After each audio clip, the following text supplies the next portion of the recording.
Hello friends, Radhe Radhe. Good morning आप सभी का। अभी सुबह का टाइम है और आप सब देख सकते हैं जो कि अभी थोड़ा से लेट हो गया है। 9 बजे मतलब 9 बज गया है, क्योंकि मैं छत पे आई तो यहाँ पर एकदम मौसम तो फिलहाल ठीक ठाक नहीं लग रहा है देखने में। और यहाँ पर छत पे आए हम कुछ डालने के लिए, क्योंकि गेहूं अभी सुखाना था थोड़ा से, तो उसके लिए तो यहाँ पर आए। बादल देखें तो थोड़ा सा लगा कि वीडियो में शूट कर लेती हूँ आप सबके लिए और आप सबको बता दें। तो आज मैं किस टॉपिक पे बात करने वाली हूँ? आज मैं कुछ पैसा के बारे में बात करने वाली हूँ। मेन बात ये है, यहाँ पर हवा भी बहुत तेज चल रहा है, लग रहा है जैसे कि बारिश का मौसम, क्योंकि डर भी लग रहा है। गेहूं भी डाल दिए हैं और बारिश का मौसम भी लग रहा है यहाँ पर। तो आज मैं पैसा के टॉपिक पे बात करेंगे, क्योंकि कुछ लोग जैसे कोई भी सामान अगर मैं खरीद लेती हूँ, कोई भी चीज़ जैसे कि मैं बेडी खरीद ली, सोफ़ा खरीद ली, कोई भी बड़ा सामान की मैं बात कर रही हूँ, कुछ मैं खरीद ली अगर, तो कुछ जैसे रिलेशन वाले हैं या फिर घर परिवार है या फिर कोई भी जैसे मुंह से अगर निकल गया कि ये सामान हमने अपने से खरीदा हुआ है, मतलब निकल गया मुंह से कि इसको हमने अपने से खरीदा हुआ है, तो उन्होंने मुझे क्या जवाब दिया है? क्योंकि एक नहीं 2-3 बार जवाब हमको मिला है इस चीज़ का, लेकिन ये चीज़ मैं कभी विस्तार से समझाऊंगी, लेकिन मैं वीडियो में बता रही हूँ अभी। वहां से जवाब हमको क्या आता है? तुम्हारा पैसा नहीं, मतलब बाबा का पैसा है। जैसे कि हमारे हस्बैंड जी जो हैं, हमारे पति जी जो हैं, उनको सब बाबा ही बोलते हैं। बड़ा हो या छोटा हो, कोई भी एक प्रकार से नाम समझ लो, नाम ही है, उनको बाबा ही बोलते हैं। उनका नाम ज़्यादा नहीं लेते हैं, सब बाबा ही कहते हैं। तो ये जवाब हमको मिलता है कि तुम्हारा नहीं, अपना मत कहो, मतलब बोलो कि बाबा का पैसा है। ये चीज़ काफ़ी लोग हमसे बोल दिए हैं, मतलब हमारे मुंह पे ही हमको जवाब दिए हैं, लेकिन हम बस यही कह के टाल दिए हैं, हाँ उन्हीं का पैसा है, मतलब इतना कह के मैं टाल दी हूँ। तो आज मैं इसी टॉपिक पर बात करने वाली हूँ कि आप भी पैसा एक महीने में 10,000 15,000 रुपये बचा के अपने घर में कोई बड़ा सामान, कोई भी घर की डेकोरेट या फिर घर में कुछ भी व्यवस्था आप कर सकते हैं, आप अपने घर को सजा सकते हैं। तो आज मैं इसी टॉपिक पे बात करने वाली हूँ। वैसे तो मैं वीडियो में बोल रही हूँ, जितना जहाँ जहाँ भी मेरा घर कंप्लीट हुआ है सारा मेरे ही पैसे से हुआ है, मैं ये भी बोलूँगी। और ये आप सबको मैं समझाऊंगी भी कि मेरे पैसे से कहाँ से मैं कमा के लाई, जो मेरे पैसे से हुआ है। ठीक है, जितना घर में काम मैं करवाती हूँ अपने से पर्सनली, उतना काम मेरे ही पैसे से होता है। उसमें अगर मैं 1.5 लाख रुपए लगा रही हूँ तो पति जी का 50,000 लग रहा है। मतलब आप समझिए इस बात को, मैं कहना क्या चाहती हूँ। तो आप सब भी लगा सकती हैं, हर एक लेडीज लगा सकती हैं, बगैर कुछ किए पैसा बचा सकती हैं। तो बिना कुछ किए आप पैसा बचा सकती हैं और घर बनवा सकती हैं। कुछ भी आप कर सकती हैं, गहना गुड़िया, साड़ी, कपड़ा, बच्चे की फीस, घर, मतलब कुछ भी, पूरी जिम्मेदारी आप उठा सकती हैं। मैं ऐसा एक ट्रिक बताने वाली हूँ आप सबको, हर एक लेडीज़ के लिए ट्रिक है, और ख़ासकर मैं ये चीज़ करती भी हूँ, और मैं अपना खुद करके मैं वो जो जो मैं कर चुकती हूँ वही मैं आपको बताऊंगी, ताकि आपको भी सरल लगे और आप भी कर पाओ वो चीज़। तो मैं कहाँ से इतना पैसा लाती हूँ, कैसे एडजस्ट करती हूँ, मैं इतनी अच्छी अच्छी साड़ी पहनती हूँ, इतना अच्छा अपना घर भी मैं बनवा ले रही हूँ अपना। दो घर में हमारा है, दोनों घर में हम बहुत ही अच्छे से मेंटेनेंस करके रखे हैं, मतलब कि सारा सामान हमारे घर में, दोनों घर में है, यहाँ भी वहाँ भी। सोचिए, लोग एक फैमिली नहीं संभाल पा रहे हैं, हम 2 फैमिली संभाल रहे हैं, मतलब कि 2 घर कंप्लीट करके रखे हैं पूरा। अगर वहाँ चाहे तो वहाँ बना के खा लें, यहाँ चाहे तो यहाँ बना के खा लें, ऐसा व्यवस्था हमने रखा हुआ है। अब सोचिए मैं पैसा कहाँ से लाती हूँ, क्या कौन सा जॉब करती हूँ, क्या कमाती हूँ, कहाँ से इतना पैसा बचा पाती हूँ, क्या करती हूँ। तो आज मैं एक ऐसा ट्रिक बताने वाली हूँ अपने इस ब्लॉग चैनल के माध्यम से। तो आप सब देखिएगा और सीखिएगा, जिनको भी अच्छा लगेगा वो ये ट्रिक ज़रूर करिएगा। ठीक है, वो करेंगे तो उनका भी ऐसा ही होगा, ऐसा ही वो भी कर पाएंगी। यहाँ तक गहना गुड़िया साड़ी मतलब कुछ भी आप गहना वहना भी बनवा सकती हैं आप। जैसे कि होता है ना, औरत को चाहिए पायल बिछुआ गले का कुछ कान का कुछ, तो ये सब चीज़ आपको मांगने की ज़रूरत नहीं पड़ेगी, हमको दिला दीजिए दिला दीजिए दिला, ये सब ज़रूरत नहीं पड़ेगी आप सबको। तो मैं एक ऐसा ट्रिक बताने वाली हूँ, आप सब ध्यान से सुनिएगा और इस बात पे गौर करिएगा और करके भी देखिएगा। ज़्यादा नहीं, 2-4 महीने अगर आप करके देख लेंगी तो आपको खुद ही पता चल जाएगा पैसा इकट्ठा कैसे हो पाता है। हर एक लेडीज़ कर सकती हैं, हर एक लेडीज़ की मैं बात कर रही हूँ। कुछ करें या ना करें, घर में ही रह के इतना कर सकती हैं, इतना करना भी चाहिए, हर एक लेडीज को करना चाहिए। अपने बच्चों के लिए, अपने घर गृहस्थी के लिए, अपना भी शौक श्रृंगार के लिए इतना करना ज़रूरी भी होता है। तो आप सबको एक ट्रिक मैं बताना स्टार्ट करती हूँ, तो आप सब ध्यान से सुनिए।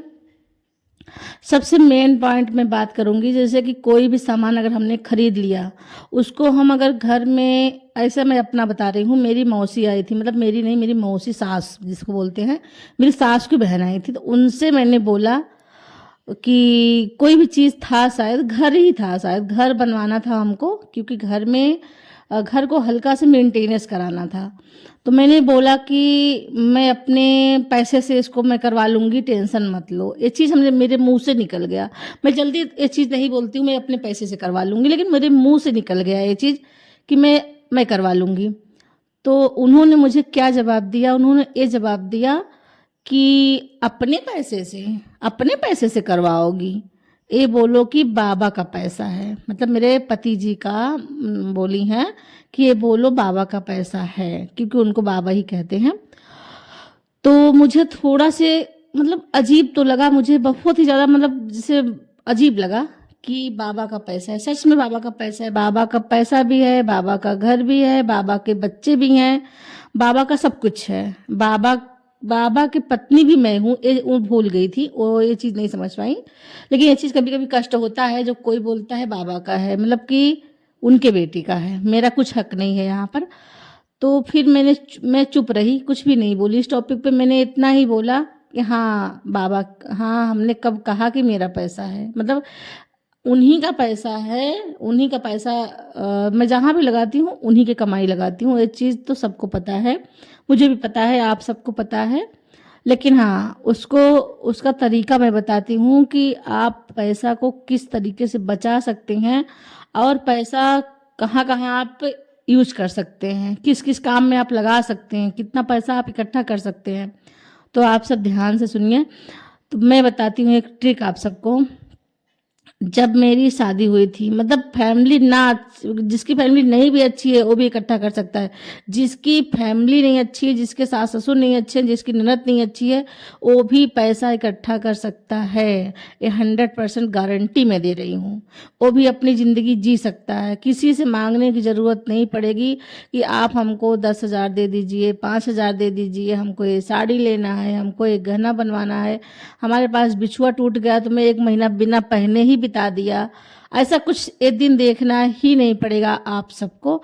तो मेरी जब शादी हुई थी, मेरी खुद की कहानी है, जब मेरी शादी हुई थी तो मैं 1 महीना तो वैसे भी कोई ज़्यादा किसी से बात नहीं करता है, कुछ नहीं मांगता है, फिर भी वो स्थिति उस समय मेरा क्या था, बहुत ज़्यादा परेशानी मेरे घर में थी, मतलब मायके में भी ससुराल में दोनों जगह पे थी। लेकिन हमारे हस्बैंड जी उस समय भी कमा रहे थे, मतलब उस समय भी उनके पास काम था, वही दुकान थी जहाँ पर आज हैं, कल भी वहीं थे।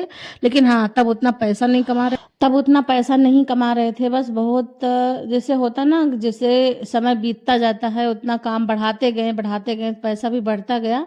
तब उतना पैसा नहीं था, बहुत नॉर्मल पैसा था। और उसके बाद फिर मैं 1-2 बार तो मैं आई और गई, बिल्कुल भी पैसा हमने मांगा भी नहीं, उन्होंने हमको दिया भी नहीं, 1 रुपए भी नहीं दिया, ना पूछा, मतलब इतना दिमाग नहीं होता है। बहुत ही पहले के लोग तो बहुत बचपन में ही शादी कर देते थे, उतना समझदारी भी मुझे भी नहीं थी, मेरी बहुत ही ज़्यादा कम एज में शादी हुई, बहुत ही ज़्यादा कम एज में शादी हो गई थी। और उम्मीद है कि मेरे से 5 साल में हमारे पति जी बड़े हैं, तो उनकी भी शादी जल्दी ही हुई थी। बहुत ज़्यादा मतलब समझदार नहीं थे, समझदार थे लेकिन उतना ज़्यादा नहीं थे कि हर एक चीज़ समझें। तो फिर उन्होंने हमको दिया ही नहीं और हमने उनसे माँगा भी नहीं। तो एक बार की मैं बात बता रही हूँ, बस मुझे एक नथिया लेना था नाक में पहनने के लिए, एक नथिया हमको चाहिए था, तो हमने उनसे सिर्फ़ 2000 रुपए, सिर्फ़ 2000 नहीं 1200 की नथिया थी, हमने 2000 रुपए उनसे माँगा था। 1200 रुपए की नथिया थी, हमने उनसे 2000 रुपए माँगा कि हमको दे दीजिए, हमको लेना है। शादी के शायद 3-4 महीने की बात है। हम 1 बार 2 बार आ चुके थे यहाँ ससुराल में, तब हमने माँगा था। पहली बार हमने अपने मुँह से खोला था मुँह। होता है ना कि एक पति-पत्नी एक-दूसरे को धीरे-धीरे करके समझ जाते हैं कैसी है, कैसा नहीं है। मतलब इतनी जल्दी नहीं, 1-2 साल लग जाता है उसको समझने में। तो हमको शायद समझ नहीं पाए थे मैं क्या हूँ उनके लिए, उनकी पत्नी हूँ, उनको देना चाहिए क्या कैसा, ये सब नहीं समझ पाए थे और मुझे लगा कि मैं माँग ली थी। उन्होंने दिए नहीं और मतलब देने के लिए मना कर दिए थे। उसके बाद उनके भी दिल में ये चीज़ था कि मेरी पत्नी है, अगर माँग रही है तो उसको दे देते हैं। तो उन्होंने बोला कि चलो ठीक है, जो तुमको चाहिए हम उसको दिलवा देंगे, लेकिन पैसा हम तुमको नहीं देंगे। तो हमने बोला ठीक है, आप दिलवा दीजिए, पैसा हमको नहीं चाहिए। तो उन्होंने दिलवा दिया। दिलवाने के बाद हमको कम से कम 2-3-4 बार हमको ताना, मतलब ताना होता है ना कि जैसे क्या लेके आई थी, हमसे खरीदवाई हो, मतलब 2-3 बार हमने ये चीज़ सुना। हमको बहुत ही अजीब लगा, अच्छा नहीं लगा। तो मुझे लगा कि तब मैं कुछ सोचने लगी, उनसे पैसा ही माँगना हमने बंद कर दिया, बिल्कुल भी बंद कर दिया। तो मेरे पास 1 रुपए ही नहीं रहता था बिल्कुल भी। अब शादी के बाद हम मायके से नहीं पैसा ला सकते, नहीं माँग सकते, पापा-मम्मी से भी हक ख़त्म हो जाता है। तो फिलहाल मैंने ससुराल में जो भी था, हमारे पहले की स्थिति मैं बता रही हूँ, जो भी था हमने इधर-उधर करके एडजस्ट किया उसको। उसके बाद उनका मैं कपड़ा-वपड़ा जब साफ़ करती तो उसमें से 10, 20, 50 पैसा उसमें से निकलने लगा, तो उसको मैं इकट्ठा करती गई। वो पैसा हमारा हो गया था 10,000 से 20,000 रुपए मैं 1 साल में इकट्ठा कर पाती थी, उतना पैसा। तो मुझे बहुत गर्व होता था, मुझे बहुत खुशी होती थी कि हम उनके जेब से पैसा, कपड़ा धुल-वुल के इधर, जैसे कोई कपड़ा धुल रहे हैं पैसा निकला, उसको हमने रख दिया। उनकी एक आदत थी कि उन्होंने उनके हर एक पैंट में, हर एक जेबा में उनको पैसा रहता था। 10, 20, 50, 100 जो भी होता था, इतना पैसा उनकी जेबा में हमेशा रहता था। तो मैं ऐसे-ऐसे करके 10-20 हज़ार रुपए इकट्ठा कर लिया और उन्होंने हमसे पूछा भी नहीं आपने क्या किया, क्या नहीं किया। उस पैसे से हमने जाके अपना जो भी श्रृंगार शौक होता है, साल भर में मैं मायके जाती थी जब, तो पायल हो गया, बिछुआ हो गया और वैसे कॉस्मेटिक कोई सामान हो गया, साड़ी हो गया, सारा कुछ हमने खरीद लेते थे। तो इनको मैं बताती थी ये चीज़, तो इनको भी ये चीज़ अच्छा लगा कि चलो ठीक है, तुम ऐसे इकट्ठा करके पैसा अपना काम कर लेती हो इकट्ठा, तो हम तुमको 20,000 देने में कम से कम 20 बार तुमको सुनाते हैं हम। 20 से 50 बार सुनाते हैं, इसको ताना मारते कि हाँ, पैसा खर्चा कर दी पैसा। लेकिन आपने बचा के ये चीज़ लिया, मुझे बहुत खुशी हुआ, उनको भी बहुत खुशी हुआ ये चीज़ को। तो उन्होंने हम अपने जेब में डेली का मैं बता रही हूँ, डेली का 100 रुपए डेली छोड़ के जाते थे मेरे लिए। ज़्यादा नहीं, 100 रुपए। कमाई के हिसाब से पैसा होता है, आपको मैं बता रही हूँ, आपके पति का कमाई जितना हो उसी हिसाब से आपको रखना है और आपको इकट्ठा करना है पैसा। तो हमको 100 रुपए छोड़ के जाते थे, वो 100 रुपए हम बस उसको निकाल के मेरे नाम से छोड़ के जाते थे, उसको मैं निकाल के रखती थी, उसको बस निकाल-निकाल के रखती थी। वो पैसा जब मैं जोड़ती थी, कभी भी साल-ओल भर में जब मैं जोड़ती थी और 10,000, 15,000, 20,000, 50,000 ऐसे करके पैसा हमारा इकट्ठा होता था, तो हम क्या करते थे, किसी न किसी काम में लगा देते थे, बड़े काम में। मतलब हम घर में झाड़ू, पोछा, खाना-पीना, पति का कपड़ा, बच्चों का कपड़ा, बच्चों को स्कूल भेजना, टिफ़िन, लंच, हर एक चीज़, हर एक काम करते हैं। तो अगर हमने 100 रुपए पा गए हम ले लिए, तो क्या ऐसा गलत हो गया मेरे साथ? क्या ऐसा गुनाह हो गया? 100 रुपए तो ही ले रहे हैं ना, अगर कहीं और करते तो इतना पैसा तो पा जाते ना। पूरी ज़िम्मेदारी हम घर का सँभाल रहे हैं, तो इतना पैसा जब मैं 100 रुपए जब मैं पाती थी ना, तो मुझे लगता था कि मैं मतलब ये मेरा पैसा है। मतलब पता नहीं क्यों ऐसा मुझे लगता था, इतना मेहनत करने के बाद मुझे ये चीज़ लगता था कि मेरा पैसा है। उस पैसे को हमने कभी ये नहीं बोल पाते थे कि हमारे पति का पैसा है, लगता था मेरा पैसा है, मेरा, हमें लगता था मेरी मेहनत का पैसा है। पता नहीं क्यों ऐसा मुझे फ़ील होता था, इसलिए हर चीज़ के लिए मेरे मुँह से यही निकलता था कि मेरा पैसा है। तो ऐसे-ऐसे करके हमने बहुत सारा चीज़ किया है, बहुत कुछ मैं कर डाली हूँ। यहाँ तक कि वहाँ पर जब हम दुकान वाले घर पे गए थे, वहाँ पर नया फ्रिज खरीद लिए, नया सोफ़ा खरीद लिए, नया बेड बनवा लिए, पूरी घर गृहस्थी का बर्तन ले लिए, पूरा हर एक चीज़, हर एक सपना मैंने पूरा कर लिया उसी पैसे से इकट्ठा कर कर के। और 2 4 6 महीने बाद में जब जाती थी तो उसी पैसे से मैं पायल भी बनवाती थी, उसी पैसे से मैं बिछुआ भी बनवाती थी, मैं साड़ी भी खरीद लेती थी, हर एक शौक़ हमने उसी पैसे से पूरा किया। हमारे पति जी को इकट्ठा देना भी नहीं पड़ता है और पूरी घर गृहस्थी, पूरी ज़िम्मेदारी मैं सँभाल भी लेती हूँ और उस पैसे से मैं खुश भी रहती हूँ, उनको टॉर्चर भी नहीं करती हूँ, आप क्या कमाते हो, कहाँ रखते हो, क्या करते हो, कोई मतलब नहीं है। क्योंकि मतलब सबके पति एक जैसा नहीं होते हैं। जिनके हस्बैंड जी अगर समझदार हैं, अच्छे हैं, तो उनके ऊपर सब चीज़ छोड़ दो, अपने हिसाब से हर एक चीज़ करेंगे। जो थोड़ा-से नहीं समझदार हैं, नहीं समझ रहे हैं हर एक चीज़, थोड़ा से मतलब जैसे होता है ना कि नशा-वशा करते हैं कुछ भी, उनके ऊपर आप ध्यान दीजिए। अगर नहीं, आपके पति अगर अच्छे हैं तो आप उनके ऊपर छोड़ के बस अपने उसी 100 रुपए में मस्त रहो। आपकी ज़िंदगी बहुत ही अच्छे से चलेगी, बहुत ही अच्छे से। और आज के डेट पे मैं बता रही हूँ आप सबको, मैंने पहले मैं 10, 20, 50 से स्टार्ट किया था, फिर उसके बाद मुझे 100 रुपए मिलने लगा था। आज हमारा इतना मैं आगे आ गई हूँ, इतना मैं आगे आ गई हूँ, आज डेली हमको 500 मिलता है। सोचिए, मेरे पति जी ने हमको अपनी खुशी से खुद ही देते हैं, 500 रुपए देते हैं। और ये चीज़ आपको नहीं यकीन होगा तो मैं किसी न किसी ब्लॉग में दिखाऊँगी, देते वक़्त ब्लॉग बना के दिखाऊँगी कैसे वो देते हैं हमको। तो 500 डेली का पैसा देते हैं, डेली आप सबको बता दें। तो इससे क्या होता है, घर में बरकत भी होती है, पत्नी को सुबह-सुबह ही पैसा दे के निकल जाते हैं। अपनी लक्ष्मी को, नहीं होता ना, पत्नी को एक लक्ष्मी माना जाता है, पैसा दे के निकल जाते हैं पूरे दिन के लिए। भगवान उनका दिन बहुत ही अच्छा करते हैं, बहुत ही अच्छा करते हैं। तो पूरे दिन अच्छे से कमाते हैं, अच्छे से रहते हैं, कोई प्रॉब्लम नहीं होती है। और घर में कुछ न कुछ दिक्कत तो सबके घर में रहता है, नोक-झोंक चलता ही रहता है।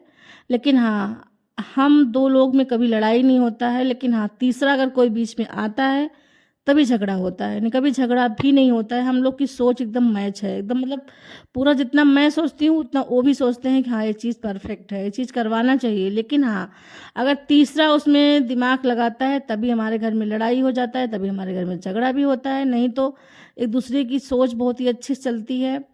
और रही बात पैसा की बात, तो पैसा आज के डेट पे हमें 500 मिल रहा है। आप भी अगर ऐसे करेंगी, अच्छा काम करेंगी, अच्छे पैसा अच्छी जगह यूज करेंगी, तो वो खुशी-खुशी होके आपको दे के जाएँगे, खुशी-खुशी होके आपको दे जाएँगे।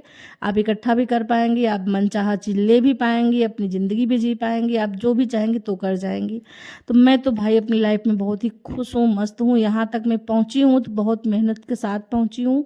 तो आप सबको मैं यही बताऊँगी, आप सब भी अगर ऐसा कुछ आज़माना चाहती हैं, जिनकी शादी भी नई-नई हो रही है, जिनकी अभी शुरुआती है, जिनकी अभी लाइफ सेट होने जा रही है, मैं उनके लिए बात कर रही हूँ। और जिनका बहुत पुराना हो गया है, सबको तो अलग-अलग कहानी है, सब अपने-अपने घर की अलग-अलग कहानी होती है। मेरे घर की कुछ ऐसी कहानी थी और मैं ऐसा ही करती हूँ, आज भी मैं वो चीज़ करती हूँ। मेरी शादी 15 साल हो गई है, लेकिन मैं आज भी करती हूँ। और आपको बता दें, अभी मुझे 4 साल हो गया है पार्लर चलाते, 4 साल हो गया है, 4 साल से ज़्यादा ही हो रहा हो, 5 साल हो गया होगा मुझे पार्लर चलाते। तो मेरा एक जिद था, क्योंकि मैं शादी से पहले पार्लर सीखी थी, इन्होंने ही सिखाया था मैं मुझे, मतलब मेरी जब शादी पड़ गई थी ना, इन्होंने फ़ोन करके मुझे बोला कि आप पार्लर सीख लो, क्योंकि हमारा घर जितना है सब रोड पे ज़मीन है, आपको कहीं न कहीं सेटल करवा देंगे, हम खुलवा देंगे पार्लर। तो सच में इनकी बात एकदम सच हो गई। तो मैं भी शुरुआत कर दी थी। पार्लर हमने 3-4 महीना वहाँ पर सीखा था मायके में, शादी से पहले, ठीक है ना। कुछ लोग ये भी कन्फ्यूज़ हैं कि मैं पार्लर कब सीखी थी, कहाँ सीखी थी। शादी से पहले मैं पार्लर सीखी थी। शादी से पहले 4 महीने हमने पार्लर सीखा था। बहुत सारा ऑर्डर भी मैं की हूँ शादी से पहले।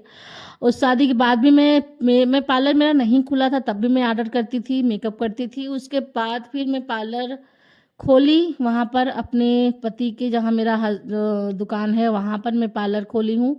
और यहाँ पर पार्लर मेरा चलता भी है, मैं जाती भी हूँ और डेली का हमारा कस्टमर भी बने हुए हैं। और 4 पैसा मैं खुद ही कमाती हूँ। मतलब मेरा पैसा होता है ना, जो मैं खुद मेहनत के कमाती हूँ, वो पैसा मैं अलग रखती हूँ। उसको मैं उनको नहीं देती हूँ, वो लेते भी नहीं हैं, लेकिन मैं जो मेरा कमाई होता है ना, उसको मैं अलग शिफ्ट कर रही हूँ। अभी पहले मैं तो इसी खर्च में मिलाती थी, लेकिन अब मैं नहीं मिलाती हूँ। मुझे लगता है जो हम अपने मेहनत से कमा रहे हैं, उसको मैं अलग रखूँगी। देखते हैं 1-2 साल में कितना पैसा मैं इकट्ठा कर पाती हूँ, कितना पैसा मैं कमा पाती हूँ। तो हमारा डेली का रूटीन यही है और मैं यही करती हूँ। आप सब भी करिए, खुश रहिए, मस्त रहिए अपनी लाइफ में। अगर मुझे एक थ्रेडिंग कर रहे हैं ₹25